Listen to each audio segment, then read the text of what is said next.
The truth they never saw coming.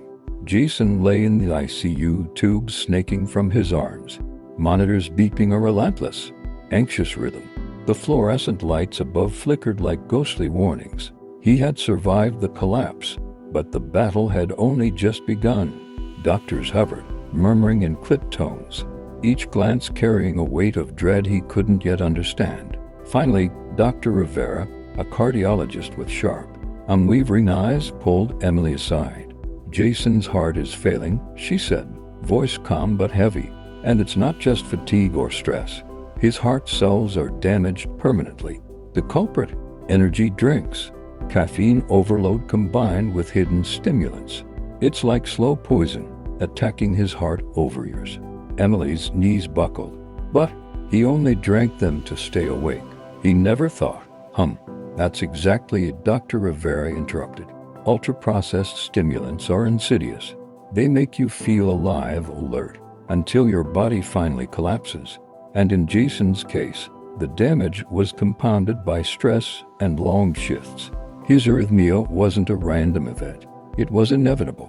Jason, hearing every word, felt a storm of guilt, fear, and disbelief. He had always prided himself on being strong, on handling pressure. But now, the invisible consequences of habits he considered harmless were laid bare.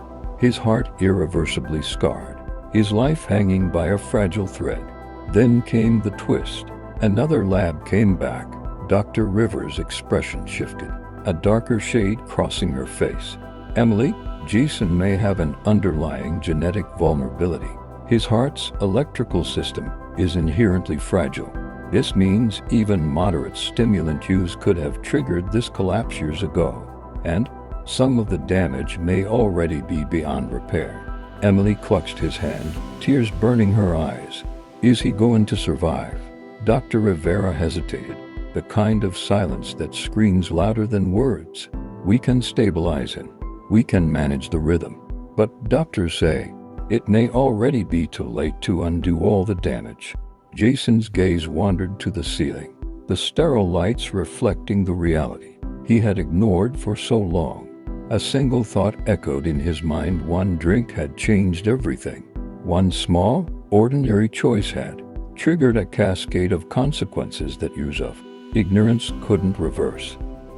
And yet, beneath the fear, a flicker of resolve burned. If he survived, he would never take his body or life for granted again. He would fight. He would warn others, because the hidden danger had been revealed and the stakes had never been higher. Jason woke weeks later, fragile but alive. The ICU haze gave way to sunlight streaming through the hospital window. Each breath felt heavy, each heartbeat deliberate. He had survived a collapse that could have killed him. The doctors were clear. His heart would never be the same. But survival came with clarity. Jason swapped energy drinks for water, late-night shifts for balanced schedules, ultra-processed snacks for real food. He learned to listen to his body, to respect the silent signals he had once ignored. Every meal, every rest, every step became a conscious choice. Emily stayed by his side through recovery, helping him navigate the terrifying, invisible consequences of lifestyle choices. And together, they began sharing his story, an emotional warning to anyone living on stimulants and fast fixes. The message was simple, unforgettable. One seemingly harmless habit could spiral into life-altering consequences. Jason's heart was damaged, but his spirit had transformed. He had a second chance, one carved from awareness, discipline, and change. The collapse had stolen years of ignorance, but it had gifted him the clarity to rebuild slowly but surely. And in the end, the lesson was undeniable. One drink may seem trivial, but for Jason, it had been a tipping point, a hidden danger no one saw coming, until it almost claimed him forever.